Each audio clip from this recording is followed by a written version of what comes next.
In the bustling city of Lagos, where skyscrapers kissed the clouds and the streets hummed with ambition, there lived a man named Chidi and his wife, Amara. They had been married for 12 years, living in a modest two-bedroom apartment in Surulere, where the smell of suya from street vendors mixed with the diesel fumes of Danfo buses. Chidi worked as a bank clerk, always dressed in his pressed shirts and polished shoes. Amara sold provisions from a small wooden kiosk near their home. Bags of rice, tins of tomatoes, bottles of groundnut oil. Every morning before dawn, she would arrange her goods while Chidi still slept. And every evening she would count her small earnings with tired but hopeful eyes. This woman will never amount to anything, Chidi would mutter to himself, watching Amara return home with dust on her wrapper and exhaustion on her face. I am an educated man. I deserve better than this small life. His discontent grew like weeds in an untended garden. Then one day, Chidi met Ngozi at a banking conference in Victoria Island. She arrived in a black Mercedes, wore a gold watch that caught the light, and owned 3 boutiques in Lekki. Her perfume was expensive, her laugh was confident, and her bank account was impressive.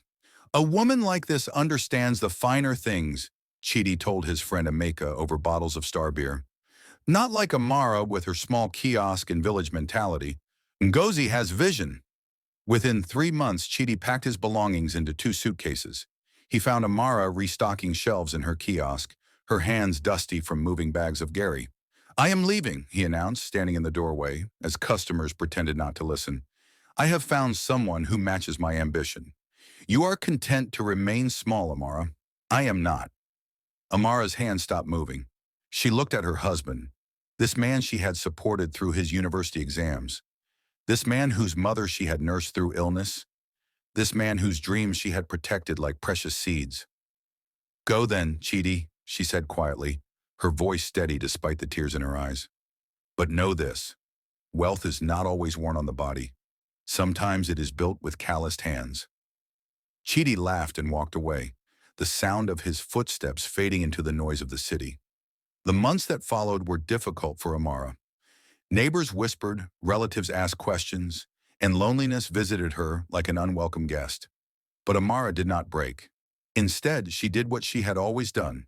She worked. She woke earlier. She stayed later. She smiled at customers even when her heart ached. And slowly, with a loan from a women's cooperative and advice from Mama Folak, who sold fabrics nearby, Amara expanded. First, she added more varieties of goods. Then she secured a small warehouse space.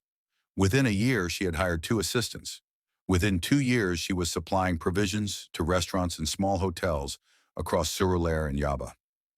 By the 3rd year, Amara had opened 3 wholesale stores and renamed her business Amara and Daughters Trading Company, honoring the future she hoped to give other women.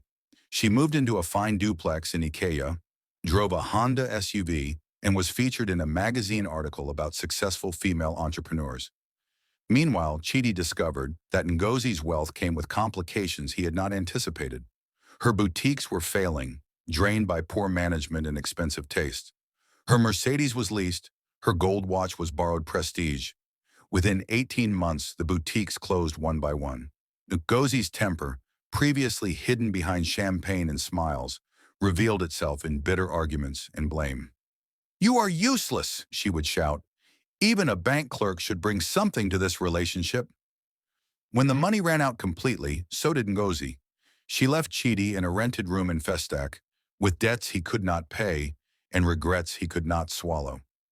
One afternoon, scrolling through his phone in desperation, Chidi saw Amara's face on a business blog. He read about her success, her expansion, her respect in the community. His hands trembled. On a humid evening, when the city sky turned orange with sunset, Chidi stood outside Amara's new home in Ikeja. The gate was tall, the compound was beautiful, and through the window he could see chandeliers that sparkled like captured stars. He pressed the intercom. A security guard answered. I am here to see Madame Amara, Chidi said, his voice small. Tell her it is Chidi, her husband. There was a long pause. Then the guard's voice returned. Madam says she has no husband. Madam says she is a businesswoman who built her life with her own hands. She says you should go and find the wealth you were chasing. She has found her own. The intercom went silent. Chidi stood there as the city moved around him. Cars honking, people laughing, life continuing without pause. He remembered Amara's words from years ago. Wealth is not always worn on the body.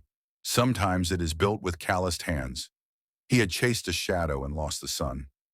As darkness fell over Lagos, Chidi walked away from the locked gate, carrying nothing but the heavy weight of what he had thrown away. Behind the walls, Amara sat at her dining table, reviewing orders for her expanding business, her heart no longer aching for the man who had not seen her worth. She had learned the most important lesson. Sometimes the person who leaves is not the loss. Sometimes they are the lesson. When a man throws away a diamond to chase glass, let him go. The diamond does not lose its value.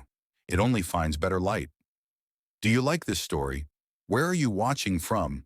Like, comment, share, and subscribe. Thank you.